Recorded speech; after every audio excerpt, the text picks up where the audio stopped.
Welcome to the debate. Today we're diving into Edward de Bono's textbook of wisdom. And we're tackling, I think, a really profound question. Is our traditional, analytical, judgment-based thinking, the kind rooted in Aristotelian logic, is it actually enough for navigating our complex, fast-changing world?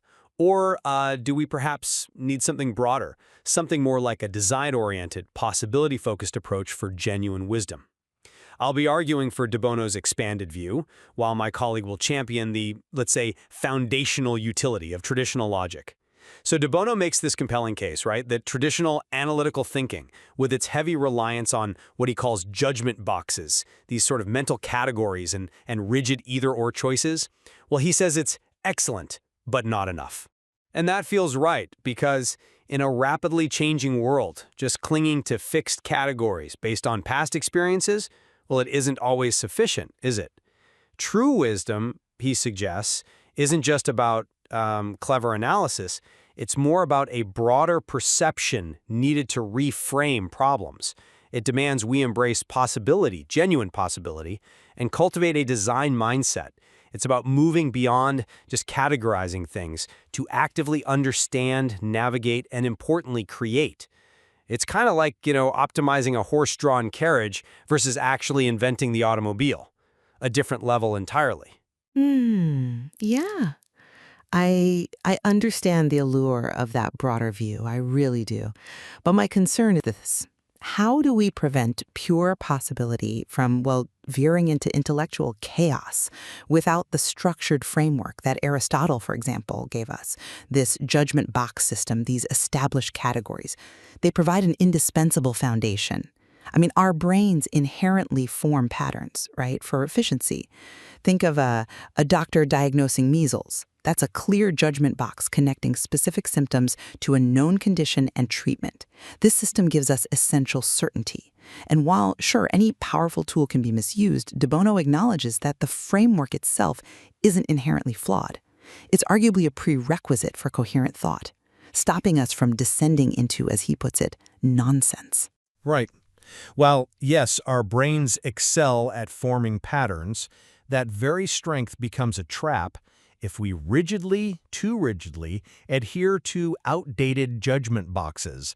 And that's where it stifles creativity, it can breed intellectual arrogance, and it actively prevents us from generating needed alternatives. De Bono's portfolio model illustrates this nicely, I think. Like an investor simultaneously pursuing diverse strategies, keeping multiple options open. That contrasts so sharply with the road model, where you feel forced to pick just one path, often prematurely.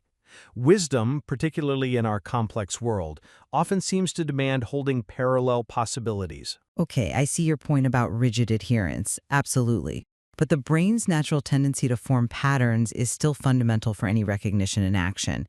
Without these categories, we really couldn't function day to day.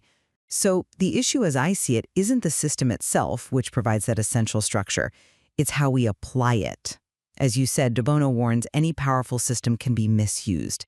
So what we need is careful guidance, using structured thinking sensibly, not abandoning a system that provides critical checks, like checking truth, empirical validation, and game truth, these sort of agreed-upon rules or axioms. But focusing solely on certainty, on checking what already is, can actively prevent progress. Think about science for a moment. Possibility is the engine, isn't it? It generates the hypotheses that lead to new evidence. Or technological innovation. It often starts with envisioning a dream, something seemingly impossible, and then designing how to get there. Tools like de Bono's PMI, the plus-minus interesting scan, they are designed specifically to cultivate that broader perception, to break us out of habitual thought patterns, precisely when the old boxes just aren't cutting it anymore. They help generate fresh insights. I appreciate the drive for innovation. I truly do. But pure possibility, untethered possibility, must be anchored somehow. De Bono himself, as we've mentioned, highlights the danger of all sorts of nonsense if it's not grounded. And this is precisely where checking truth and game truth become paramount safeguards. We need empirical verification. We need agreed-upon rules for structure and coherence. A solid logical foundation with clear categories provides that essential certainty our minds seem to crave.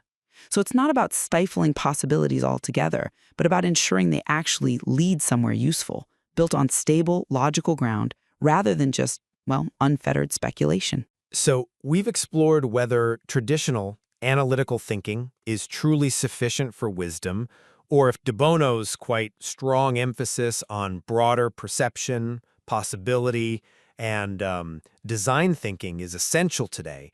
I still believe that while traditional logic is invaluable, absolutely, it ultimately falls short without that generative, adaptive capacity, the ability to actively explore new possibilities and design innovative solutions for novel problems. And I would maintain that the essential patterns and categories our brains form, largely for certainty and efficiency, remain the bedrock.